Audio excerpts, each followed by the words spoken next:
Nouveau journal sur votre chaîne, mesdames et messieurs, vous faites bien de nous choisir pour vous informer sur Nyota Télévision. Au sommaire, les chauffeurs d'Enoa, ceux exerçant sur le tronçon Kipushi-Lubumbashi, n'ont pas œuvré ce mardi 1er mars 2022 pour cause le prix de transport qu'ils jugent moindre sur cette ligne, fixé à 2000 francs congolais.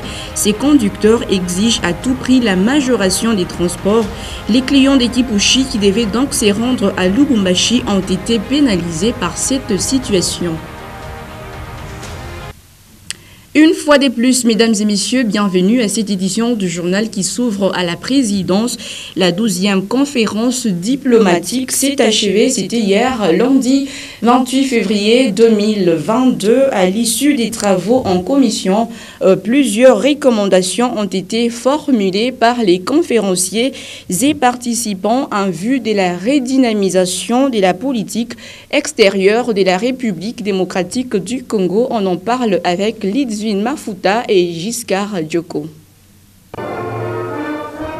Ils étaient près de 350 participants à plancher sur l'avenir de la diplomatie congolaise.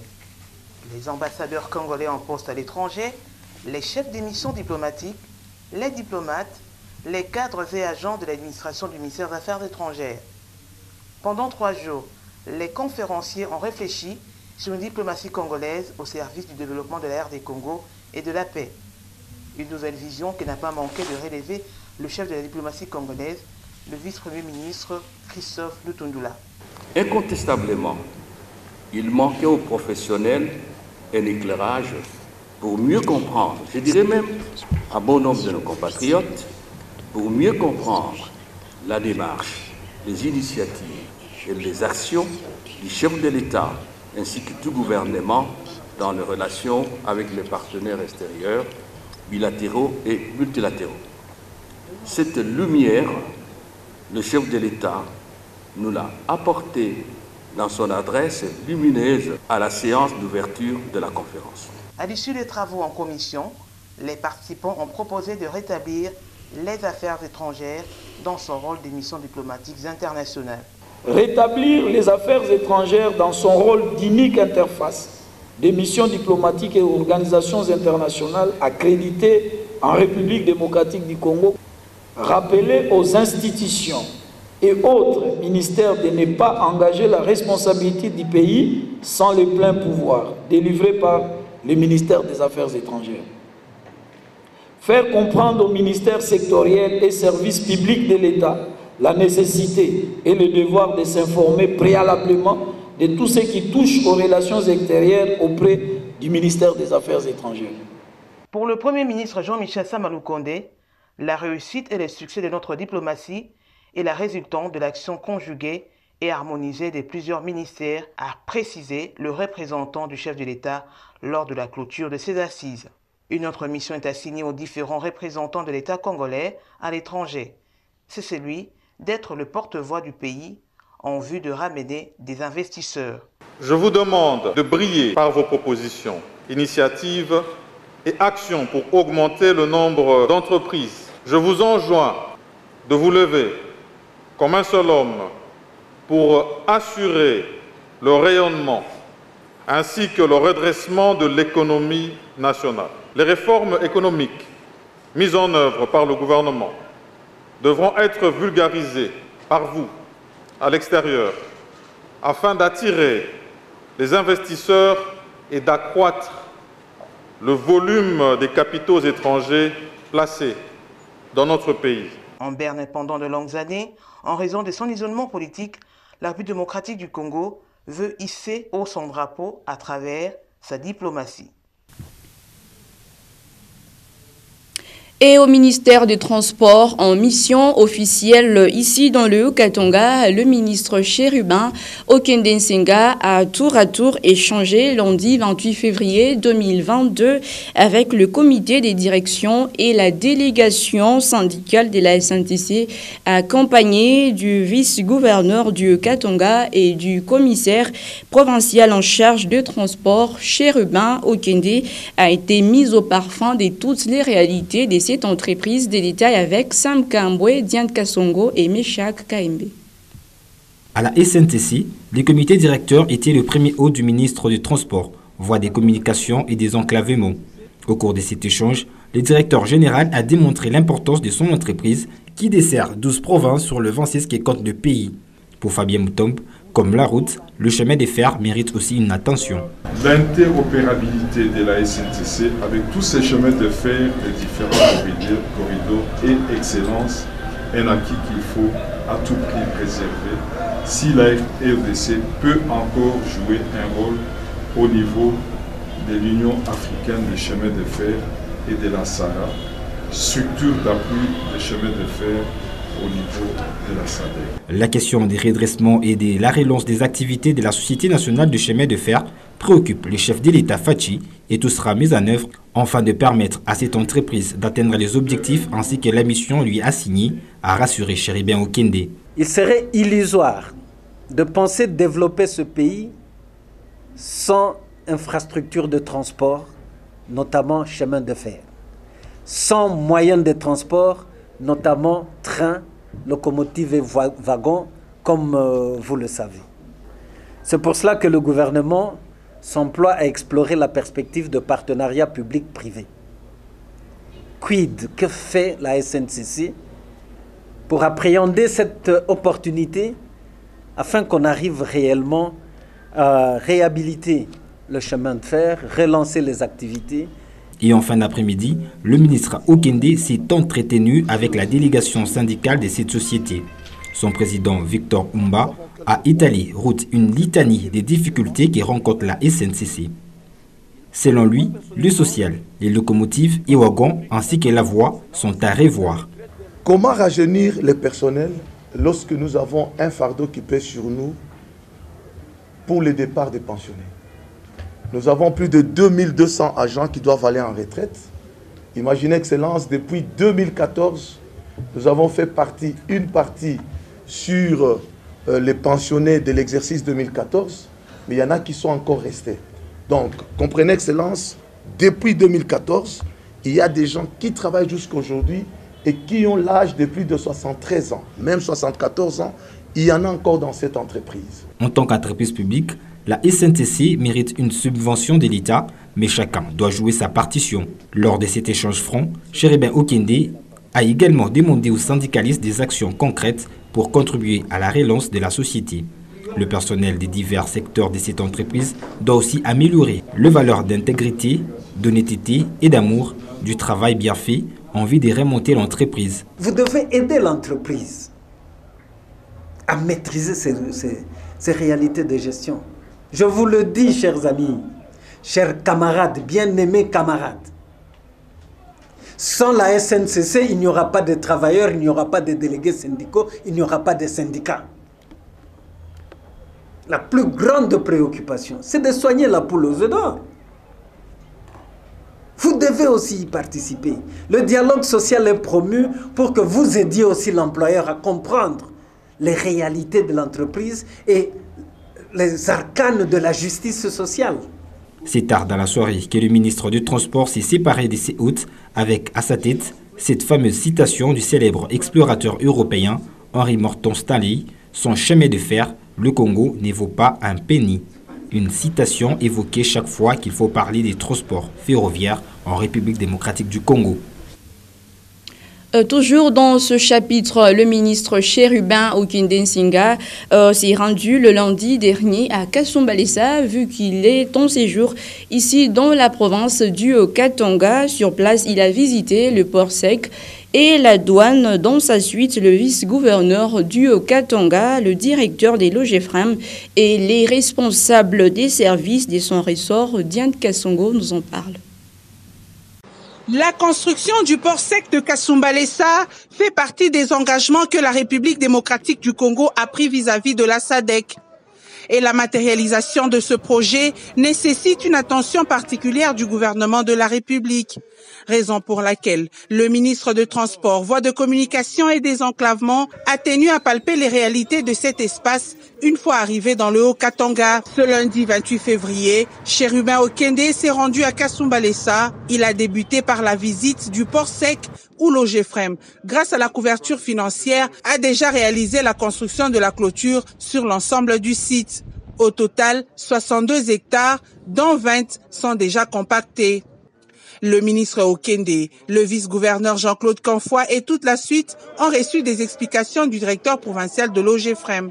L'avantage pour le gouvernement, c'est qu'on va créer, on va développer le secteur local. Parce que nos transporteurs nationaux vont prendre cette fret à l'import d'ici jusqu'à dans le site et à l'export des sites jusqu'ici. Ici, une partie de l'espace est attaquée par une tête d'érosion qui menace déjà les maisons d'habitation. Okende Senga demande l'implication de tous pour arrêter cette catastrophe. Au niveau de l'OGEFREM, vous comprenez, il y a beaucoup de points que vous n'avez pas encore compris, que c'est de l'intérieur que devra venir la plus grande dynamique, la plus grande impulsion pour relever tous ces défis. Dernière étape de la visite de la délégation du patron des transports, Voies de Communication et Désenclavement, le site Katanga Boda Post, ici. Chérubin Okende a reçu des renseignements sur le fonctionnement de cette porte d'entrée et sortie de la RDC vers l'Afrique australe. Okende Senga a rassuré de l'implication du gouvernement central d'assainir le secteur des transports et voies de communication jusque dans toutes les provinces. À ce niveau, il y a un constat de satisfaction, d'encouragement. Bon, rien n'est parfait, mais est-il que le travail qui est en train d'être fait, surtout dans le poste où on venait de nous faire une démonstration même de la surveillance en import et export, je crois que ça mérite l'appui du gouvernement et l'accompagnement du ministère des Transports, Voies de Communication et des Désenclavements. Ça relève d'un engagement dans la sous-région que la République démocratique du Congo a pu prendre, de construire ce port sec de Kasumbalesa, mais au-delà de cet engagement sous-régional, cela procède également de l'intérêt de notre économie nationale. C'est une instruction que nous venons de recevoir de son Excellence Félix-Antoine Tshisekedi Tshilombo, président de la République, chef de l'État. Sur son chemin, à l'aller comme au retour, le ministre a constaté une longue file de camions remorques stationnant le long de la route Lubumbashi-Kasumbalesa, une conséquence de la non-opérationnalisation du projet de construction du port sec. Pour le ministre, la concrétisation de ce projet permettra ainsi l'évacuation de la route, car une fois aménagée, à 1200 camions poids lourds y stationneront en attendant d'accomplir les formalités douanières. Je le disais tantôt au sommaire, les conducteurs des taxis Noah exerçant sur la ligne Kipushi-Lubumbashi n'ont pas œuvré toute l'avant-midi de ce mardi 1er mars 2022. Ils exigent la majoration du prix de transport sur cette ligne. Pour eux, ceci devait passer des 2000 francs congolais à 2500 francs, voire 3000 francs congolais. Cette situation a pénalisé plusieurs clients des Kipushi qui attendaient se rendre à Lubumbashi. Lumière Moussaou, Louis Loumami. Dans les parkings de Kipushi, tous les taxis Noah sont stationnés. Les conducteurs œuvrant sur la ligne Kipushi-Lubumbashi observent un mouvement de grève depuis le matin de ce mardi 1er mars 2022. Pour eux, 2000 francs congolais compris de transport ne seraient pas profitables vu la distance et multiples réalités sur terrain. Attendez mon problème, il y a transport. 10 litres de carburant, tout là, on a 25 000.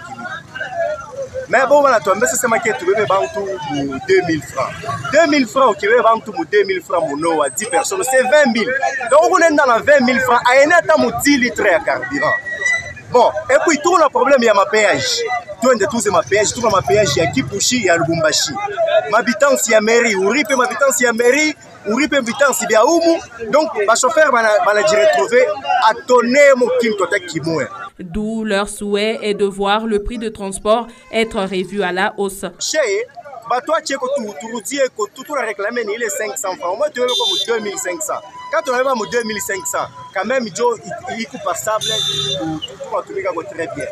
Batongali eko tunaomba tu 2500 tuoneshe tuweke 3000 parce que quand tunafata suivant statut ile inaandika ni 5 km égale 500 francs. Virer 5 km égale à 500 francs. Après 30 km. 30 km, tu vas faire fois 6. Donc, tu n'as pas 3 000.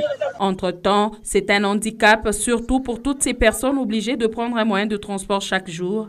Cas illustratif avec Raymond Konzi, travailleur à Lubumbashi. Nous, on ne peut pas être pénalisé. Il y a eu augmentation de prix, il y a eu diminution de prix. Ils sont appelés à gérer tout ça. S'ils ne veulent pas gérer, ça c'est pas notre problème. Mais nous sommes mal lésés. C'est surtout que les voyageurs de type sont mal lésés. Il y a eu des augmentations. Apparemment, il n'y a rien. Harmoniser le système de transport, c'est l'unique vœu des habitants de cette cité minière et frontalière de Kipushi. Et dans le reste de l'actualité, inauguration ce mardi 1er mars 2022 du Centre d'employabilité francophone des Lubumbashi. Cette œuvre est une initiative de l'Agence universitaire de la francophonie et vient en appui aux universités et autres établissements de la ville et pays hôtes pour l'insertion professionnelle des étudiants. Ben Kaimbe pour les détails. C'est en présence des officiels et de toute la crème intellectuelle que le Centre d'employabilité francophone de Lubumbashi a ouvert ses portes. La cérémonie a connu la participation du professeur Aïssatou Sionou, directrice régionale de l'Agence universitaire de la francophonie. Et en tant que représentant les dirigeants de ces établissements, nous recherchons en permanence des solutions pour améliorer l'accueil des étudiants. Or, l'orientation professionnelle et la discussion sur la professionnalisation et sur l'employabilité sont des questions qui sont devenues extrêmement importantes, j'ai envie de dire cruciales, dans des établissements qui grandissent de plus en plus. Pour le professeur Gilbert Kishiba Fitula, recteur de l'université de Lubumbashi, ce centre vient en appui aux résolutions des états généraux de l'enseignement supérieur et universitaire. Les états généraux, justement, ne pouvaient pas bien dire et bien retenir ce fait-là comme étant majeur, justement, dans la réforme de l'enseignement supérieur universitaire, notamment à travers le MND, qui encourage absolument cette pédagogie de participation de l'étudiant lui-même, pas seulement sa propre formation, mais au savoir-faire. Et donc, il va acquérir des compétences qui, en se manifestant, augmentent son aptitude à participer justement à la création d'emplois, mais aussi l'empêche d'être frustré.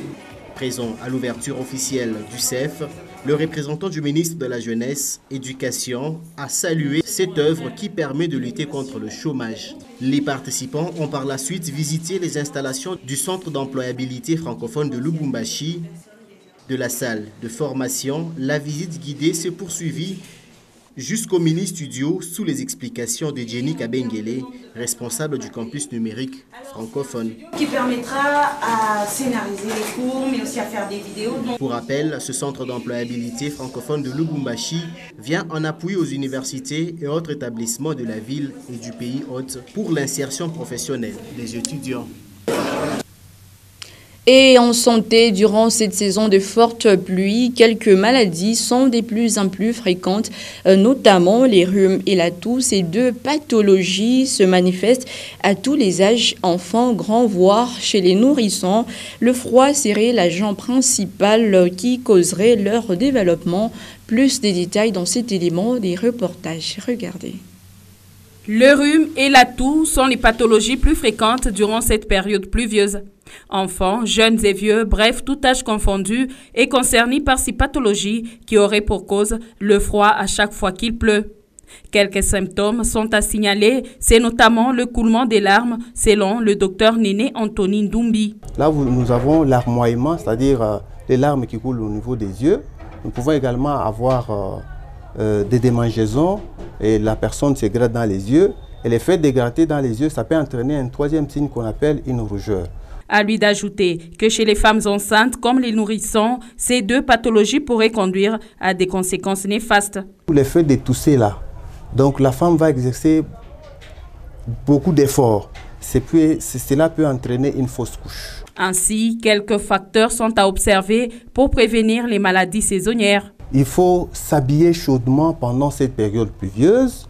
Deuxièmement, il faut aérer régulièrement la chambre et humidifier l'air ambiant. Il faut pratiquer un exercice physique. Cela veut dire que la pratique sportive, c'est un élément très important pour une bonne forme physique. Le taux de contamination chez les tout-petits est très élevé pendant la saison de pluie, selon le personnel soignant. En santé toujours, clôture de la première phase du déploiement des équipes mobiles des vaccinations contre la Covid-19 à Kinshasa, une opération qui a permis au PEV de vacciner plus de 6000 personnes. Les organisateurs se réjouissent en tout cas de l'adhésion des témoins des Jéhovah ces derniers jours et invitent d'autres confessions religieuses à suivre cet exemple. José Kalumba nous en parle. C'en est fini avec la première phase du déploiement des équipes mobiles des vaccinations à travers la ville-province de Kinshasa. Pour cette phase pilote, les résultats sont satisfaisants. Selon les statistiques partielles, 6400 personnes ont reçu leur dose de vaccin anti-Covid-19 au cours de cette campagne de 15 jours. Des chiffres qui pourront être revus à la hausse à la fin de la compilation totale. Des chiffres encourageants pour les organisateurs. Le dernier jour de cette campagne de masse était marqué par un engouement de témoins de Jéhovah qui ont pris d'assaut les sites de vaccination de fortune installés dans les salles des royaumes de Matete et de Kimbanseke. Les nouveaux vaccinés connaissent le rôle de la vaccination. Et on a remarqué que malgré d'autres mesures hygiéniques, il y a aussi le vaccin qui est un moyen et un jour nous puissions bouter dehors cette maladie. Donc comme on nous a dit que la vraie solution c'est le vaccin, c'est pourquoi je suis venu me faire vacciner. Parce qu'il y a eu beaucoup de zombies, non, quand vous allez vous vacciner, il y aura des morts, il y a beaucoup de gens vont parler. Alors j'ai vu que non, tous les gens qui ont été vaccinés sont en la bonne santé. Et maintenant c'est mon tour, comme on nous a dit que non, tous les frères puissent aller là, on nous a facilité la tâche de venir ici. Pourquoi je suis venu me vacciner? C'est recommandé pour la santé. Ce n'est pas mauvais, c'est pour se protéger contre la Covid. C'est mieux qu'ils soient vaccinés.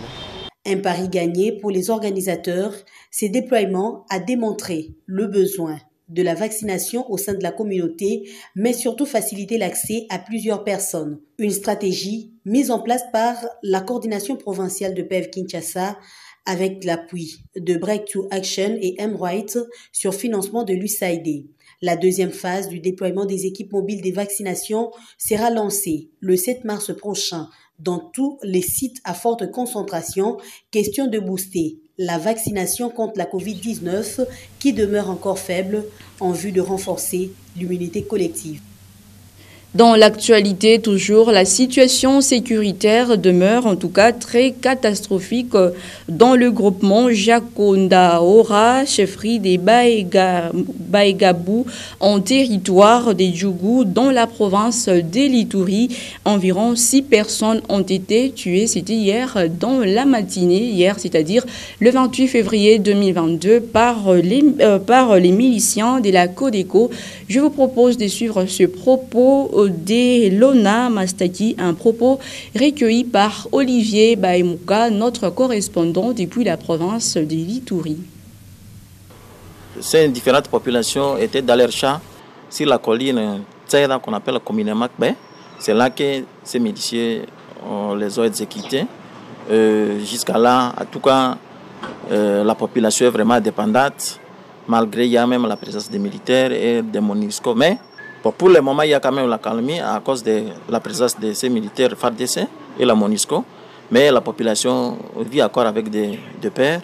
Nous avons toujours sollicité et nous recommandons toujours que la sécurisation, c'est un des rôles primordiaux et un rôle régalien de l'armée. Il faudrait que l'armée puisse toujours continuer à sécuriser la population pour qu'on ne puisse pas encore arriver d'autres cas. Ouais, ça ne fait même pas encore un mois qu'on avait tué les gens dans les sites déplacés de la plaine Euro de Savo. Et ici, aujourd'hui, il vient encore tuer 6 personnes. Et quelque part vers Magui aussi, mais la même chose. Alors, c'est vraiment quelque chose que nous déplorons. Il faudrait que l'armée et le gouvernement central puissent vraiment donner les moyens conséquents à notre armée pour bien sécuriser notre population, qui contribuent, qui font tout pour qu'il y ait l'avancement de la vision des chefs de l'État. Mais les mêmes populations qui font ça, et ce sont les mêmes populations qui viennent d'être tuées par ces miliciens de Codeco. Et à ces miliciens de Codeco, et en sport, l'entente des cyclismes de Kipouchi était en assemblée générale et ordinaire. C'était le week-end dernier. Au-delà des rapports présentés et adoptés à l'unanimité, 13 bureaux exécutifs s'est vu renforcé avec les nouvelles figures. L'année 2022-2024 est notamment consacrée à plus d'innovation. C'est la grande résolution de ces assises tenues au cercle Kamaringué. Je vous propose cet élément élaboré par Pascal Mwangala Marmotte. C'est une sorte de bouffée d'oxygène que s'est tapé le cyclisme de Kipouchi.